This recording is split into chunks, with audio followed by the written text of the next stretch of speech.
அப்படின்னாலே 3 kilo 4 kilo அப்படிதாங்க sir எடுப்போம். 4 கிலோ எடுப்பீங்களா? ஆமாங்க சார். எவ்வளவு பேர் இருக்கீங்க வீட்ல? வீட்ல 3 பேர் தாங்க சார்.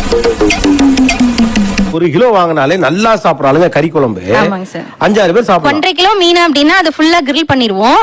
அந்த 1.5 கிலோ மீன் வந்து அது சைடிஸ் மாதிரி தான். இதெல்லாம் ரொம்ப ஓவரா இருக்கு. நான் 25 முட்டை சாப்பிட்டுருக்கேன் சார். 75 முட்டை? 25 முட்டை. அவிச்ச முட்டையா? Half boil 5, omelette 5, full boil 5, கலக்கி 5. அவனை சொல்லி நிறுத்துங்களேன்டா. நார்மலாவே இட்லி வந்து 30 இட்லி தான் சாப்பிடுவேன் டெய்லியும். ஏங்க டெய்லி 30 இட்லி சாப்பிடுவீங்களா? எப்பா ஒண்ணும் தெரியலங்கறக்காண்டி ரொம்ப ஓவராலா பேசப்படாத. பேக் கூட உள்ள எதுவும் இட்லி இல்ல. Renu, it was a joke.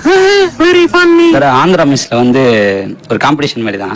ஒரு 7 பிளேட் வந்து ரைஸ் சாப்பிட்டேன். ஒரு வாரத்துக்கு சேர்த்து ஹோல்சேலா சாப்பிட்டு போல கண்ணே. ஆனா ஏற்கனவே ஆந்திரா மில்ஸே குவாண்டிட்டி அதிகமா இருக்குமே. 7 பிளேட்னா எவ்வளவு இருக்கும்? அளவு தெரியல சார். அவங்க வைக்க சாப்பிட்டேன். வைக்க சாப்பிடு.